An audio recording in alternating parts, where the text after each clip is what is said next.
नमस्कार दोस्तों, कैसे हैं सब लोग। आज का जो पॉडकास्ट है वो ये कहता है कि क्लैरिटी को कैसे लाएं। कुछ भी करना स्टार्ट करते हैं या माइंड में अगर आप देखें तो बहुत सारी ऐसी चीज़ें हैं जो समझ नहीं आती हमें और हमारा माइंड जो है एक्टिवेट हुआ पड़ा है।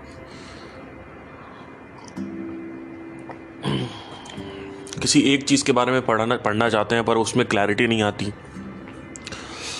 माइंड में कई चीज़ें ऐसी हैं जो दिखती तो हैं पर उसके ऊपर विश्वास नहीं होता। तो बेसिकली जो आज का कॉन्सेप्ट है, आज का जो पॉडकास्ट है वो इसी पे रहेगा कि क्लैरिटी कैसे लाएं ज़िंदगी में। अब क्लैरिटी सिर्फ ज़िंदगी के हर एक हिस्से में कैसे लाएं। हेल्थ से रिलेटेड क्लैरिटी कैसे लाएं, रिलेशनशिप से रिलेटेड क्लैरिटी कैसे लाएं, है ना, वेल्थ से रिलेटेड क्लैरिटी कैसे लाएं। तो ये सारी चीज़ें जो हैं, इंटरनल माइंड है, पर्सनल डेवलपमेंट है, इससे रिलेटेड क्लैरिटी कैसे लाएं, आज इसके ऊपर हम चर्चा करेंगे। तो क्लैरिटी का मतलब क्या होता है, पहले तो ये समझें। What is clarity? क्लैरिटी मतलब होता है स्पष्टता, स्पेसिफिकनेस, कि स्पेसिफिकली आपको पता है कि ये हिस्सा, ये piece, that particular part I know about. मुझे पता है कि ये हिस्सा क्या है। कोई भी हिस्सा हो उसके बारे में हमें क्लैरिटी कैसे आएगी। क्लैरिटी मतलब एकदम क्लियर पता हो कि हाँ ये सच है, हाँ ये ऐसा है। हमें लगे ना कहीं से कि क्या पता इसमें कुछ असत्य भी हो। सत्य कैसे है?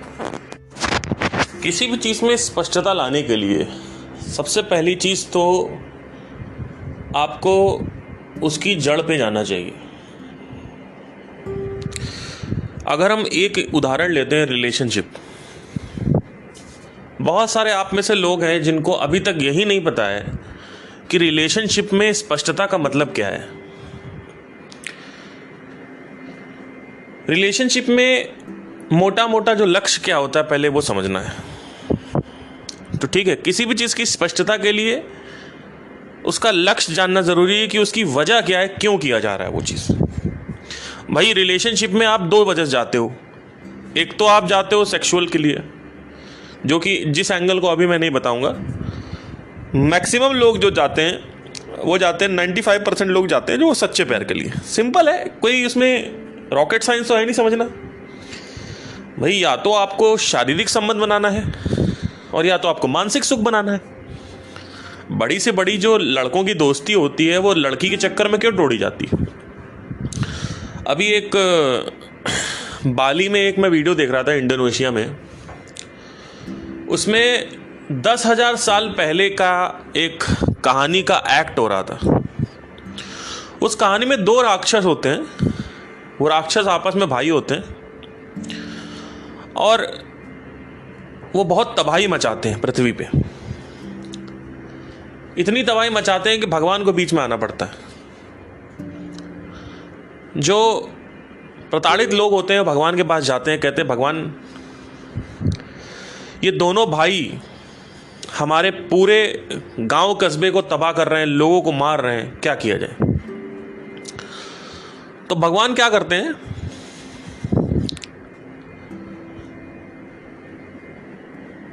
एक औरत का रूप ले लेते हैं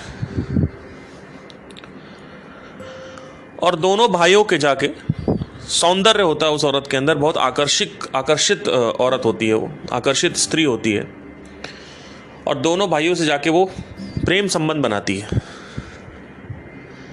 और दोनों ही भाइयों को प्रेम हो जाता है। और उस लड़की की वजह से, वो जो 20 साल की उनकी दोस्ती थी या मित्रता थी या भाईचारा था या भाई का जो रिश्ता था, उस स्त्री की वजह से वो टूट जाता है। और गांव कस्बे के लोग जो होते हैं वो खुश हो जाते हैं, प्रसन्न हो जाते हैं कि फाइनली हमें छुटकारा मिला। तो स्त्री जो है वो एक ऐसी चीज है जिससे आपको शारीरिक सुख मिलता है, मानसिक सुख मिलता है, सामाजिक सुख भी मिलता है। कैसे? आप अपनी सुंदर पत्नी को बाहर लेके जाइए, हर आदमी आपसे जलेगा। किसी शादी में लेके जाइए और किसी पार्टी में लेके जाइए, हर आदमी आपसे जलेगा कि कितनी सुंदर बीवी है इसकी। तो सामाजिक एक तरीके से आपको, अगर आप 99% लोगों की तरह सामाजिक स्टेटस, सोशल स्टेटस में जीते हैं कि आपके लिए सोशल स्टेटस ही सब कुछ है, तो आपकी वाइफ अगर सुंदर होगी तो वो भी आपका स्टेटस बढ़ाएगी। तो जब आपका स्टेटस बढ़ेगा तो सामाजिक जो सेटिस्फैक्शन है, सामाजिक जो संतुष्टि है आपको वो मिलेगी। तो ऐसे में जो दो भाइयों की या दो मित्रों की लड़ाई होती है वो इसी वजह से होती है। लोग कहते हैं कि हम दोस्त हैं। मेरे जान पहचान में इतने लोग हैं जो बचपन से दोस्त हैं, लेकिन अब वो चीज़ों को प्रायोरिटी ज़्यादा देते हैं, जैसे कि मानसिक सुख और शारीरिक सुख। तो वो तो भाई आपका दोस्त आपको देगा नहीं। तो क्या होता है, बड़े से बड़ी मैंने दोस्ती देखी, सबकी लड़ाइयाँ हो जाती, टूट जाती दोस्ती। क्यों? क्योंकि जब तुम्हारा दोस्त तुम्हें मानसिक सुख नहीं दे रहा, भाई लोनलीनेस हो रही, दारू पी लो। भाई अच्छा नहीं लग रहा, दारू पी लो। भाई एक बात शेयर करनी, दारू पी लो। शारीरिक सुख नहीं दे रहा, अब क्या उसकी क्या करोगे? गे तो हो नहीं आप। तो किस बात की दोस्ती? सही बात है, क्योंकि आजकल दोस्ती टिकती क्यों नहीं है? आज तो दोस्त है ही नहीं, खत्म हो गए। दोस्त है ही नहीं। दोस्त होता क्या है भाई? आदमी इतना प्रताड़ित है कि उसको स्त्री चाहिए ही चाहिए। एक लंगड़ा जो है उसको बैसाखी चाहिए ही चाहिए। तो किसी भी रिलेशनशिप में अगर आपको जाना है तो उसकी स्पष्टता अगर आपको पकड़नी है, पहले चीज तो ये समझने की कोशिश करिए उसका एजेंडा क्या है। किसी चीज की स्पष्टता चाहिए क्यों? पहले तो एजेंडा समझिए। What is the vision of that particular relationship में? आपका विजन है सच्चा प्यार, ठीक है। अब सच्चा प्यार पाने के लिए क्या करना पड़ेगा आपको? एक पार्टनर चाहिए। पार्टनर चाहिए।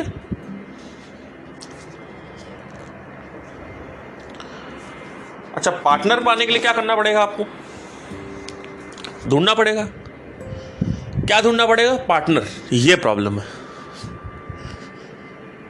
किस तरह का पार्टनर चाहिए? अब ये क्वेश्चन उठता है। पहला था कि मेरा उद्देश्य क्या है। उद्देश्य क्या है? मुझे सच्चा प्यार चाहिए।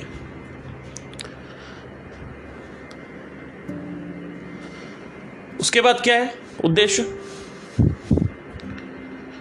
कि मुझे एक पार्टनर चाहिए। अब प्रॉब्लम क्या है? आपको यही नहीं पता है कि आपको किस तरीके का पार्टनर चाहिए। यहां पे स्पष्टता जो आपकी फीकी पड़ जाती है। आपको इस चीज़ की स्पष्टता है कि मुझे सच्चा प्यार चाहिए। आपको इस चीज़ की स्पष्टता है कि मुझे सेक्स चाहिए। आपको इस चीज़ की स्पष्टता है कि मुझे लड़की चाहिए। लेकिन आपको यह नहीं पता कि आपको कौन सी लड़की चाहिए।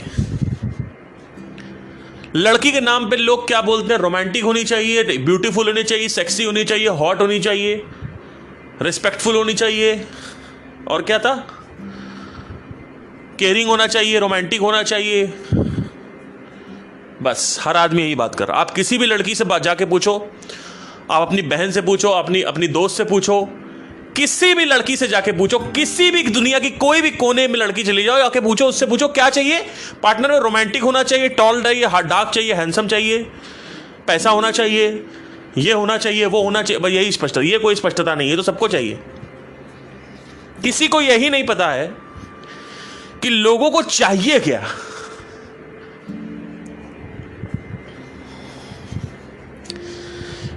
यही सेम मिस्टेक मेरे साथ हुई। जब मैं 16 साल का उम्र में था तो मेरे अंदर एक बहुत घनघोर लोनलीनेस पनपने लगी। इतना अकेलापन लगने लगा जिसकी कोई सीमा नहीं थी, कि अभी मुझे चाहिए ही था कि मुझे इस लोनलीनेस से बाहर आना है। और अल्टीमेटली जो नेक्स्ट बेस्ट सोल्यूशन था वो ये था कि भाई लड़की से प्यार कर बैठो। Next best. तो मैंने क्या किया, मेरी जो टीचर थी उससे प्यार कर बैठा 15 साल की उम्र में। और इत्तेफाक की बात यह है कि वो भी मेरे से कर बैठी, उसने भी आले वो, मैंने वाले वो बोल दिया। 2 महीने बाद वो मेरे को छोड़ के चली गई पुणे। अब वहाँ पे वो अपना MBA करने लगी। वहाँ से मेरे को उसने मना कर दिया कि ये सब नहीं करना है, अपना काम धंधा देखो, मेरे इस चक्कर मत पड़ो। 2 साल बाद मुझे एक और लड़की से प्यार हुआ। वो लड़की मेरे को कभी प्यार रिटर्न बैक नहीं किया उसने। उसके 1 साल बाद मेरे को एक और लड़की से प्यार हुआ। वो लड़की मेरे को पसंद नहीं थी, पर क्योंकि मेरे पास कोई ऑप्शन नहीं था तो मुझे लगता था चलो यही बेस्ट है। लखनऊ की थी वो, नेहा नाम था। उससे मैं मिलने जाता था कानपुर लोकल में। फिर मैं मुंबई चला गया, 2013 की बात है। वहाँ पे मैंने उससे बात करी, फिर उससे रिलेशनशिप ख़त्म हो गया। उसके बाद कॉलेज में जब मैं एंटर किया तो वहाँ पे मुझे एक लड़की मिली। उस लड़की से मेरे को प्यार हो गया पागलों जैसा। उस लड़की ने मेरे को कहा कि मैं सिर्फ टाइम पास कर, मतलब मुझे सिर्फ घूमना है, मुझे ये सब सीरियस रिलेशन में नहीं जाना। शुरू से बोल रखा था, लेकिन मुझे उससे प्यार हो गया। फिर एक और लड़की मिली, वो इंटरकास्ट थी, उससे और ज़्यादा प्यार हुआ, सबसे ज़्यादा प्यार उसी से हुआ तब तक। लेकिन वो क्या करती थी, माँ बहन की गालियाँ देती थी मेरे को, और ज़रा सा बात पे अपने आप अपना सर मार लेती थी दीवार पे। साइको टाइप की थी, सर मार लेती थी। और कई बार मैंने उसको हॉस्पिटल में भर्ती किया कि कुछ लड़ाई हुई तो अपना सर मार लिया, मेरे को मार दिया, सामान पटक दिया, पूरा किचन विचन सब, टीवी टूट गई। एक बार डोमिनोज में बैठे थे, डोमिनोज में उसने मोबाइल फेंक दिया डोमिनोज में। I was sitting in Domino's with her and suddenly what happened was कि उसने उठाया डोमिनोज और फ़ोन उठाया, कुछ बात हुई, उसको पसंद नहीं आई, और उसने सामने डोमिनोज की टीवी में दे मारा। और कम से कम वहाँ पे 50 लोग बैठे हुए थे उस रेस्टोरेंट में। आप सोचो क्या बेइज्जती हुई होगी।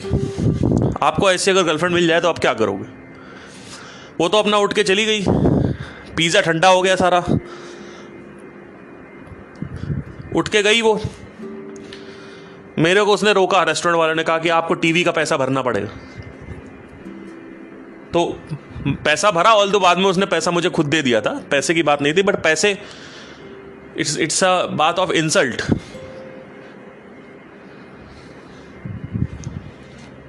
वो पिज़्ज़ा भी ठंडा हो गया, पिज़्ज़ा भी नहीं खाने दिया, चले गए। क्योंकि वो तो चली गई, मैं अपना टीवी का पैसा वैसा भर के, जो भी पैसा था कि पुलिस बुला लेंगे ये वो, पैसा भरो। तो करीबन 10-12 हज़ार रुपये की टीवी, छोटी सी थी उनकी वैसे, तो 12-13 हज़ार रुपये भरना पड़ा। जो भी था, याद नहीं मुझे क्या अमाउंट था, लेकिन हाई सही था, 10-12-13 हज़ार रुपये कुछ। वहाँ से आए तो फिर लड़ाई कंटिन्यू। तो इस तरीके की चीज़ें होती थी। एक बार मेरे को बोलती है कि मैं जा रही हूँ अपने पुराने बॉयफ्रेंड से रिलेशनशिप तोड़ने, क्योंकि वो 2 डबल डेट कर रही थी। उसका क्या था कि 3 साल से रिलेशनशिप चल रहा था, 4 साल से। अब मैं बीच में आ गया था, क्योंकि मैं उसकी हेल्प करता था कि उसका रिलेशनशिप की कुछ प्रॉब्लम होती थी तो वो मेरे से डिस्कस करती थी, और उसके बॉयफ्रेंड को मैं कॉन्फ्रेंस में लगा के उन लोगों की बातें सही करवाता था। तो ऐसे करते करते एक दिन क्या हुआ कि वो मेरे से ही प्यार कर बैठी, और मुझे तो वो पसंद थी शुरू से ही। क्यों पसंद थी? क्योंकि लोनलीनेस का इतना अत्याचार था कि साइको लड़की से भी प्यार करने के लिए मैं रेडी था।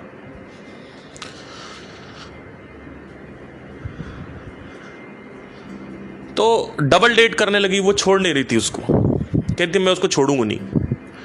तो मैंने कहा देखो अगर तुमको मेरे पास आना है तो पूरी तरीके से आ जाओ, उसको छोड़ो।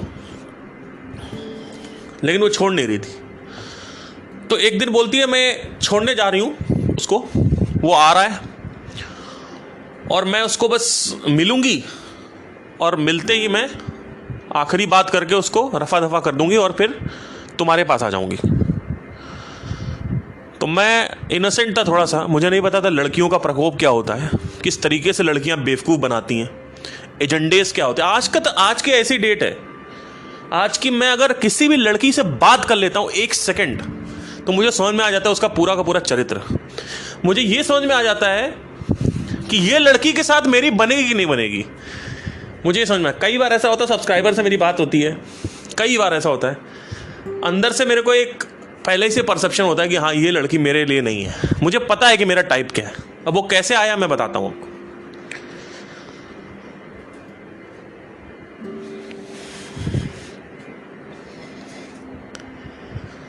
तो बोलती है कि मैं जा रही हूँ और उससे रफा दफा कर दूंगी, आखिरी बार मिलने जा रही हूँ।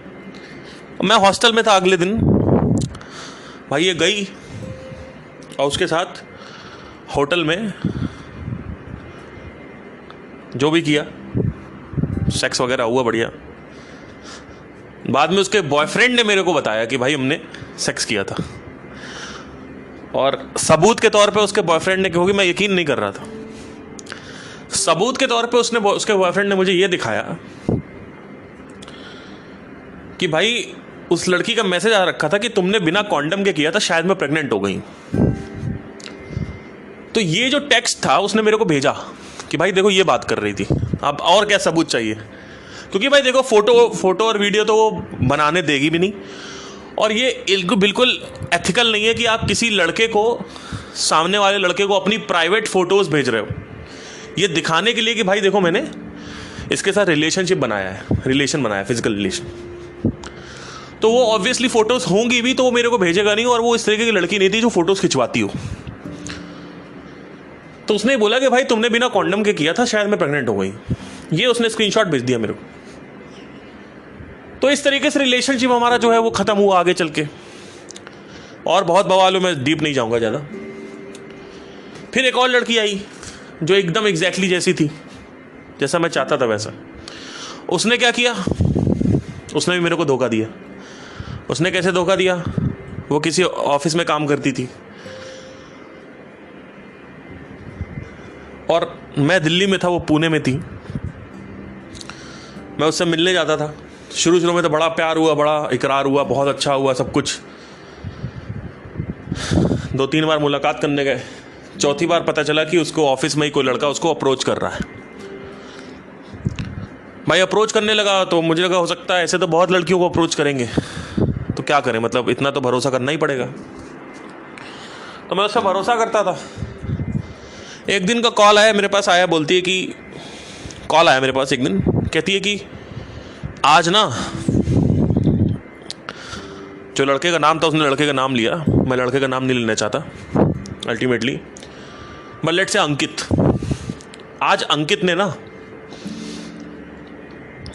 पूरे ऑफिस में सबको डोमिनोज खिलाया है, पिज़्ज़ा खिलाया है पूरे ऑफिस में। अब पूरे ऑफिस में डोमिनोज खिलाने का मतलब है कम से कम 10,000 रुपए का खर्चा। 10,000 रुपए का उसने खर्चा किया इम्प्रेस करने के लिए उसको, कि भाई देखो मैं कितना खर्चा कर सकता हूं। फिर एक दिन कॉल करती, कहती कि पता है अंकित का वहां पे बहुत बड़ा फार्म हाउस है। तो मैं इतना अंधा था प्यार में कि मुझे दिखता ही नहीं था, मुझे लगता कि अरे वो ऐसी बात कर रहे, दोस्त हैं आपस में, कोई दिक्कत नहीं है। ये सब चीज़ें जब बाद में ब्रेकअप हुआ तब मैंने सोचा, मैंने कहा अरे बाप रे बाप, ये तो मुझे पकड़ना चाहिए था, सब नहीं पकड़ पाया मैं। फिर एक दिन आउट ऑफ नोवेयर कहती है कि लड़के ने उसको पटा लिया। अच्छा, लड़का करता क्या था, अंकित जो था वो क्या करता था कि जब वो ऑफिस से निकले तो बोले मैं तुम्हारे लिए ओला कर रहा हूं। ओला करे, उसको भेजे, ओला से फिर घर से बुलाए। तो रोज 250 रुपये का ओला करता था उसके लिए। वो 250 रुपये का रोज का ओला है, क्योंकि अमीर घर का शहजादा था, अमीर घर का लौंडा था, वो आया ही था वहां पे फिशिंग करने के लिए, लड़की पटाने के लिए। ऑफिस कॉर्पोरेट लड़के इसीलिए ज्वाइन करते हैं जो अमीर लड़के होते हैं, उनको भैया फिशिंग करनी होती।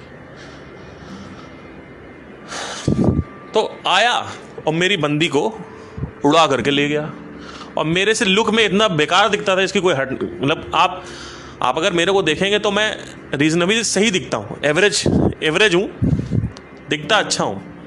लोग कहते हैं मेरी बॉडी बिल्ड अच्छी है, हाइट मेरी अच्छी है, शक्ल पे मेरा इतना वो नहीं है, बट ठीक है, मुझे लगता है मैं एवरेज लुकिंग गाय हूँ, बढ़िया हूँ, मैं एवरेज लुकिंग है, गुड, ठीक है, चलेगा ऐसा। उससे वो 10 गुना ज़्यादा बेकार, इतना बेकार लड़का था वो। हाइट कम थी, पतला था बहुत ज़्यादा। तो अब खत्म हो गया।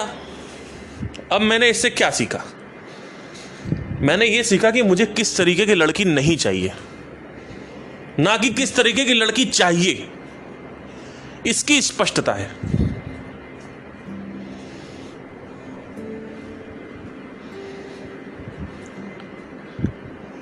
एक है मैं इमेजिन करता हूं कि ऐसी लड़की चाहिए, और एक वास्तविकता में मुझे ऐसी लड़की जचेगी। ये दो अलग अलग डायमेंशंस है। लोग इमेजिनरी डायमेंशन भी जीते हैं, मुझे ऐसी गर्लफ्रेंड चाहिए, वो आपकी बैंड बजा देगी। इमेजिनरी अगर आप जाओगे तो मुझे ऐसा इमेजिनरी बॉयफ्रेंड, ऐसा बॉयफ्रेंड चाहिए, मुझे ऐसी गर्लफ्रेंड चाहिए। नहीं, ये सब मेरे साथ हो रहा था, इमेजिनरी कर करके ही मैं पटा रहा था लड़कियों को। लेकिन जब इतने ब्रेकअप हुए तो मैंने फाइनली, जब मैं लर्निंग एटीट्यूड मेरे अंदर आया और मैंने पास्ट में जाके सीखा, 2020 में मुझे समझ में आ चुका था कि मुझे कैसी लड़की चलेगी या नहीं चलेगी, कौन सी लड़की नहीं चलेगी। मुझे यह नहीं समझ में आया था कि कैसी लड़की चाहिए, मुझे यह समझ में आया था कैसी लड़की नहीं चाहिए।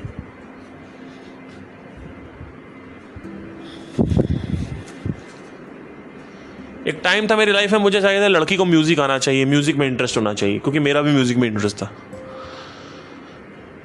आज जो मेरी गर्लफ्रेंड है, आज की डेट में मेरा 4 साल से रिलेशनशिप चल रहा है, उसका म्यूजिक में इंटरेस्ट है पर एवरेज है, इतना जुनूनी नहीं है।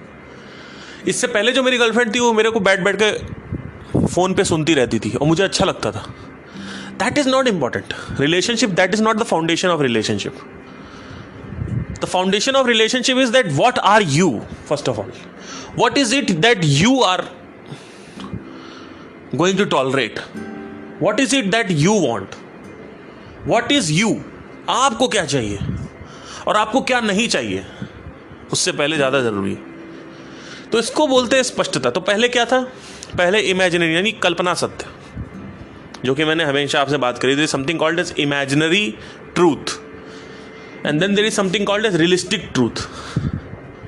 Both are truth, because दोनों ट्रूथ लगते हैं, एक ट्रूथ होता है, एक सत्य होता है, एक बाकी दोनों लगते हैं, उसमें से एक सत्य होता है। पर ट्रूथ इसलिए लगाया है बिकॉज कंडीशनिंग इस लेवल पे हो रखी है हमारी कि हर तरफ कोई वही बात कर रहा है।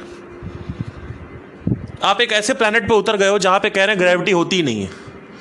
अगर 700 करोड़ लोग आज बोलने लगे ग्रेविटी नहीं होती, तो आप कल मानने लग जाओगे ग्रेविटी नहीं होती है, क्योंकि 700 करोड़ वही बात कर रहे हैं। तो आप एक ऐसे प्लैनेट पे उतर चुके हो जहां पे ग्रेविटी का कॉन्सेप्ट मानते ही नहीं है।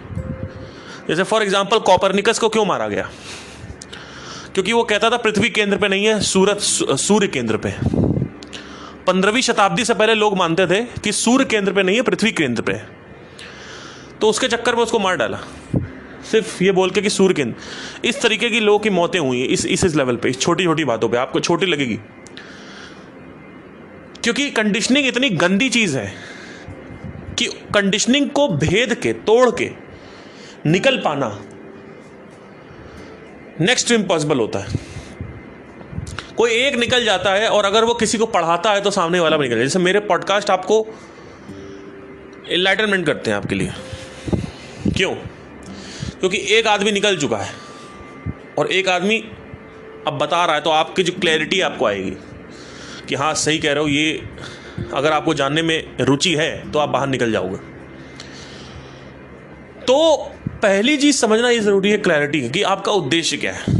किसी भी चीज़ में क्लैरिटी पाने के लिए, what is your angle, what is your agenda, what is your goal, what is your vision, what is the ultimate thing that you want to achieve from that thing, that is one thing.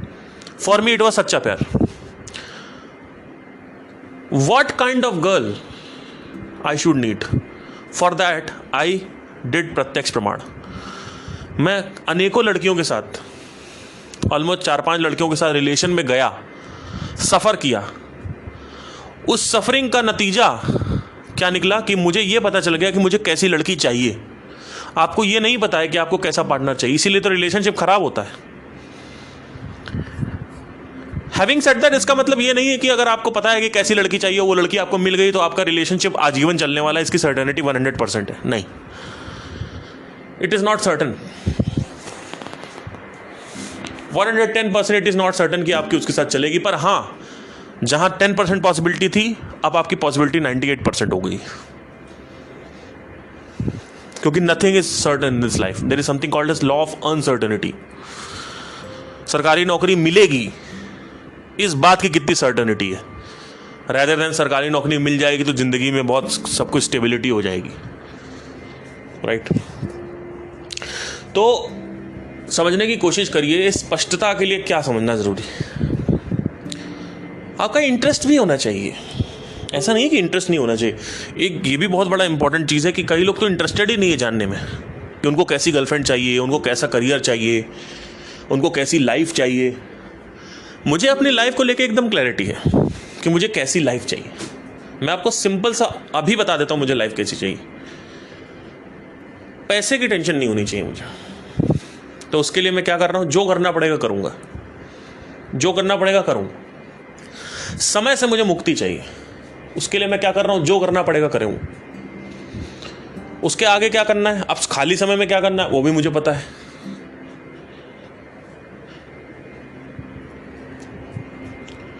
क्योंकि मुझे ये पता है अच्छे से कि जब मैं मरूंगा आज से 40 साल बाद, 50 साल बाद, 60 साल बाद, 70 साल बाद,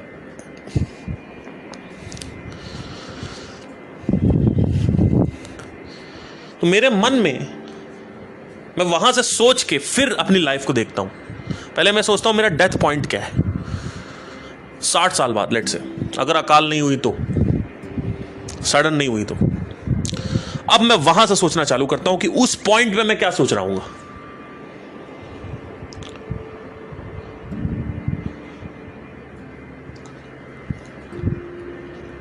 वो क्या है, सिंपल सा कॉन्सेप्ट है. जितना हो सके, जितना क्या, पूरी तरीके से डिजायर को निकाल देना है. जब मैं मर रहा हूं तो मेरे अंदर कोई भी अभिलाषा नहीं होनी चाहिए, कोई आकांक्षा नहीं होनी चाहिए, कोई तृष्णा नहीं होनी चाहिए, कोई तृप्ति नहीं होनी चाहिए, सॉरी अतृप्ति नहीं होनी चाहिए कि भाई ये रह गया.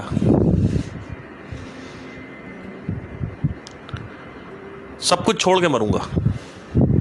ये होता असली मरने का तरीका. अभी रिसेंटली मैं देख रहा हूं कि जब महाभारत का युद्ध स्टार्ट हुआ तो उससे पहले एक प्रेपरेटरी मोड गया था. प्रेपरेटरी मोड, वहीं पे गाना भी अगर आप देखेंगे, आरंभ है प्रचंड देखो मोके मन देखो, जिंदगी घड़ी है तुम वो हार दो, मौत अंत है नहीं तो मौत से भी क्यों डरे, ये जाके आसमान में दहाड़ दो. ये एक प्रेपरेटरी सॉन्ग है जो कि आपको प्रिपेयर करता है वॉर के लिए. प्रेपरेशन बहुत जरूरी है. अगर किसी चीज को लेकर आपकी तैयारी नहीं है, प्रिपरेशन नहीं, अगर आपका माइंड तैयार नहीं, देखिए वहां पे सबको पता था कि वॉर होने वाला है, लेकिन आपका जो अवचेतन मन था वो तैयार नहीं था. अवचेतन को डायरेक्शन देने के लिए कमांड बहुत देना पड़ेगा. तो इस वजह से ये जो भजन है या ये जो युद्ध की घड़ी का जो बुहार देना है, ये कुछ समय तक दिया गया कि भाई अब युद्ध होने वाला है, अब कुछ नहीं बचा है, अब कुछ नहीं बचा है, अब युद्ध होने वाला है. अब प्रेम कहानियां और कविताएं सुनने का टाइम नहीं है. अब तुम्हारे अंदर सिर्फ और सिर्फ क्रोध होना चाहिए, बस, और कुछ नहीं. तुम्हें जंग लड़नी है, सबको पहले से ही पता है जंग होने वाली, तो बता क्या रहे हो? क्यों बता रहे हो? मोटिवेशन क्यों दे रहे हो? चक दे इंडिया में मोटिवेशन दिया 70 मिनट, 70 मिनट है तुम्हारे पास। क्यों देता था वो शाहरुख खान? एक मोटिवेशन क्यों देते हैं, स्पीच क्यों देते हैं? बिकॉज अवचेतन मन को तैयार करना जरूरी है। चेतन मन को पता है कि युद्ध होने वाला है, अवचेतन की तैयारी जरूरी है। अवचेतन की डायरेक्शन हो सकता है आपके घर वाले हो, रिलेशनशिप। उस वक्त क्या बोला गया? वॉर होने से पहले, युद्ध होने से पहले ही आपको अपने परिवारजन को छोड़ के बहुत पहले आपने घर में छोड़ो, और युद्ध होने के 1 महीने पहले ही आ जाओ। तो कुछ समय पहले ही बुला लिया गया सारे लोगों को कुरुक्षेत्र में। क्यों बुलाया गया? क्योंकि उनको प्रिपेयर करने के लिए टाइम चाहिए। आप लोगों को पता भी नहीं है कि मूल्यता क्या है प्रिपरेशन की। ऐसे डेथ की प्रिपरेशन होती है जिसके लिए वृद्धाश्रम का कॉन्सेप्ट क्रिएट किया गया था। अभी तो उसको बोल दिया जाता है जिसके मम्मी पापा प्रताड़ित है वहां जाके भर्ती करा दो। ऐसा नहीं है। वृद्धाश्रम का मतलब होता था आप अपने दादा दादी, पोता पोती, बच्चा बच्ची से बाहर आओ और मरने से 1 साल पहले या 2 साल पहले वृद्धाश्रम में भर्ती हो जाओ, जिससे आप अपने आप को मृत्यु के लिए तैयार कर सको। क्यों? क्योंकि संपर्क जो है अगर आप वो तोड़ देते हैं तो बड़े से बड़ा कोई भी रिश्ता है उसका मुंह ढीला पड़ जाता है। लोग कहते हैं अटैचमेंट से बाहर कैसे आए? संपर्क तोड़ दो। अरे मन नहीं कर रहा संपर्क तोड़ने का, नहीं करेगा, तोड़ो। ऐसा हो ही नहीं सकता कि मैं अपनी मम्मी को भूल जाऊंगा। भूल जाओगे, भूल जाओगे।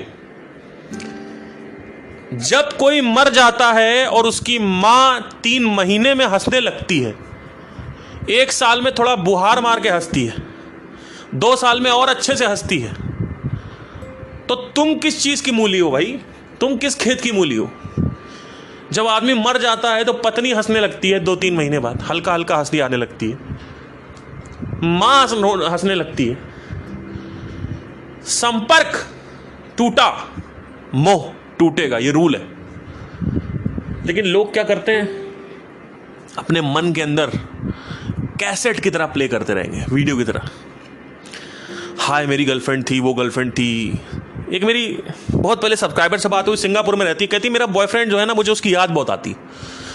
मेरी शादी हो चुकी है लेकिन मेरा पति उस तरीके का सेटिस्फैक्शन नहीं कर पाता, मानसिक सेटिस्फैक्शन नहीं है, मुझे अपने बॉयफ्रेंड की याद आ रही। मैंने कितना रिलेशनशिप हो? कह रहे 5 साल हो गए।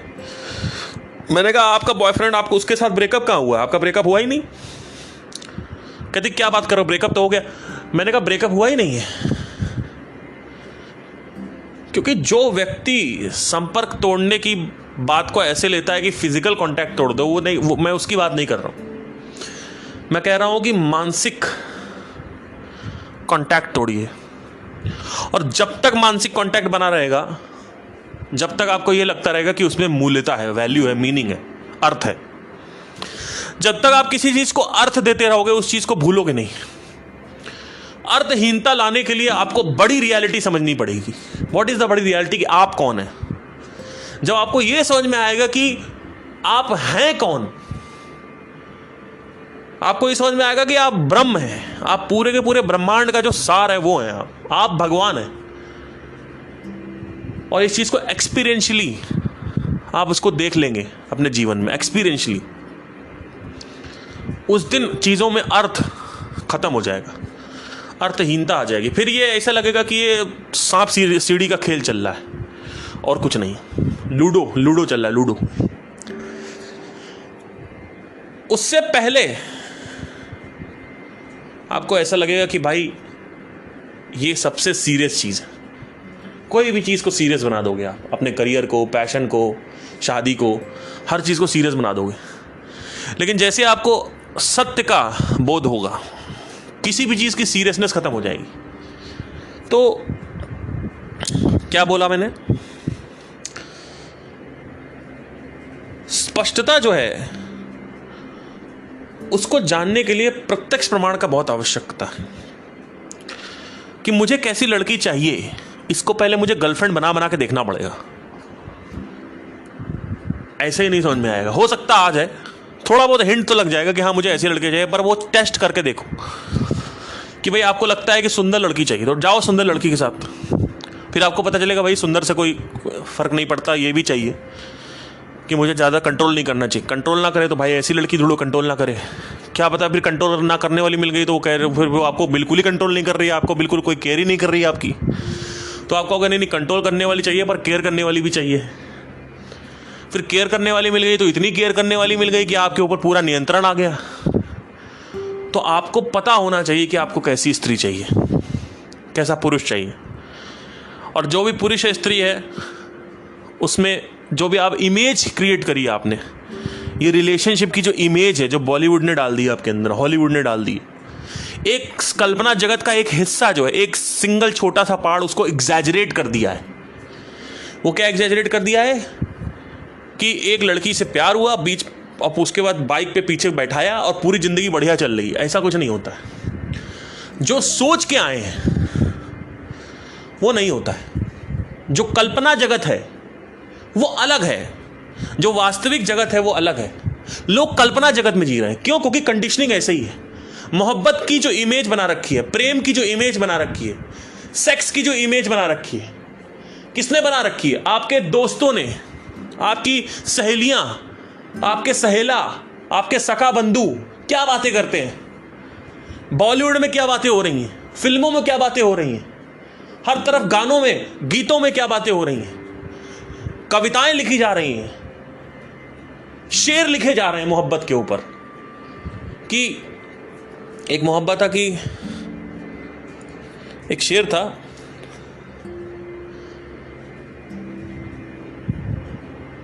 वो मोहब्बत मोहब्बत नहीं होती, वो मोहब्बत मोहब्बत नहीं होती जो आसानी से मिल जाए। जो आसानी से मिल जाए वो मोहब्बत नहीं।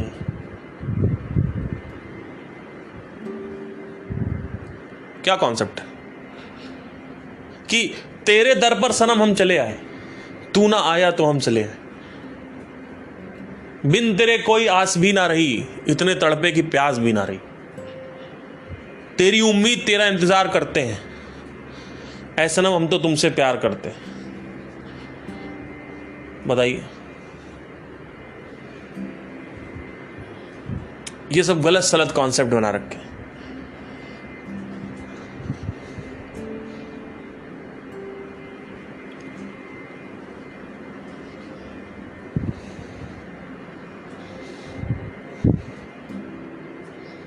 काश एक दिन ऐसा भी आए, वक्त का पल पल थम जाए, सामने बस तुम ही रहो और उम्र गुजर जाए। बताइए, ये कोई कॉन्सेप्ट है? अगर ऐसा हो गया लोग मर जाएंगे। यही कल्पना जगत है कि काश एक दिन ऐसा भी आए, ठीक है, वक्त का पल पल थम जाए, सामने बस तुम ही रहो और उम्र गुजर जाए। और उसके बाद शादी, जो जिनकी शादी हो गई, जिनके सामने लड़की रहती है, वो क्या कहेंगे? उनकी जो कहानी है वो कुछ और है। अपने जीवन की उलझन को कैसे मैं सुलझाऊं, अपनों ने जो दर्द दिए हैं कैसे मैं बतलाऊं। प्यार के वादे हो गए झूठे, वफा के बंधन रूठे, वफा के बंधन टूटे, बन के जीवन साथी कोई चैन मेरा क्यों लूटे, चैन मेरा क्यों लूटे।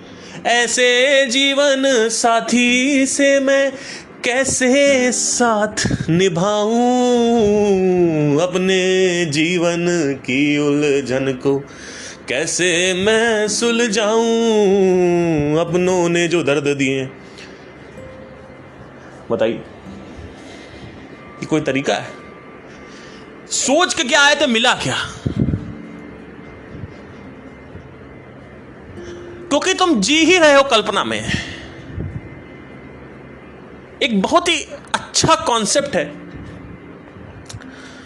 कि कस्टमर आपके बिजनेस के बारे में क्या सोचता है, ये ज्यादा इंपॉर्टेंट है रेदर देन आपका बिजनेस जो वास्तविकता में है वो।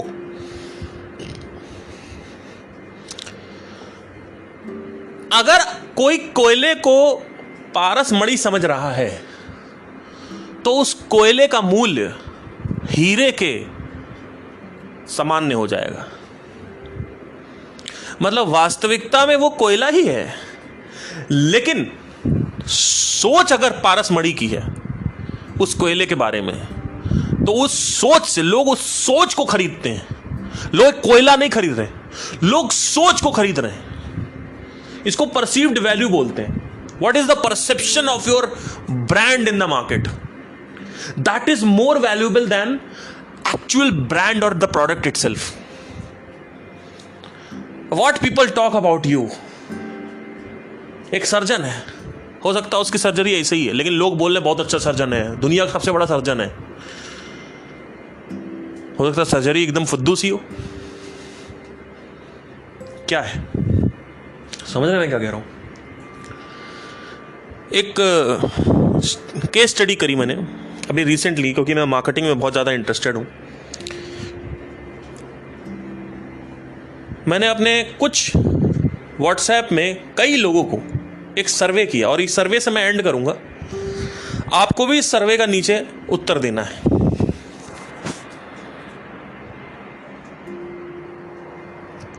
वो सर्वे क्या था, एक बार समझने के योग्य है। मैंने उनसे कहा कि अगर आपको सोयाबीन का मंचूरियन खानी है जोमैटो पे, तो निम्नलिखित 5 रेस्टोरेंट के नाम में कौन सा रेस्टोरेंट आप चूज करेंगे? अगर आपको सोयाबीन का मंचूरियन खानी है, सोयाबीन मंचूरियन, जो सोया चंक होता है उसका मंचूरियन खाना है। नंबर 1 हल्दीराम, नंबर 2 हीरा स्वीट्स, नंबर 3 पनीर कबाब वाले, नंबर 4 चाइनीज मंचूरियन वाला, और नंबर 5 सोयाबीन मंचूरियन शॉप या सोयाबीन मंचूरियन रेस्टोरेंट। आप किसको चूज करेंगे? इसका उत्तर नीचे दे दीजिए और इसके बारे में चिंतन करिए। इसके बारे में चिंतन करिए। हो सकता है कि मैं अगले पॉडकास्ट में इसको बताऊं।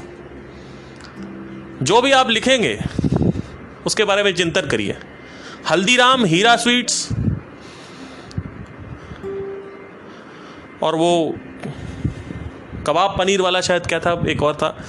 एनीवे, रिवर्स करके दोबारा सुन लीजिएगा ऑप्शंस को। और लास्ट में है सोया चंक मंचूरियन शॉप या रेस्टोरेंट। कौन सा चूज करेंगे आप, ये बताइएगा। और जब चूज करें तो ये भी बताएं कि इसको क्यों चूज किया था। अगर मेरी इच्छा जागी तो मैं अगले वीडियो में बताऊंगा, नहीं तो इसको रहस्य ही रह जाने दीजिए, क्योंकि आपके अंदर कोई इंटरेस्ट नहीं है। Thank you so much, take care, bye.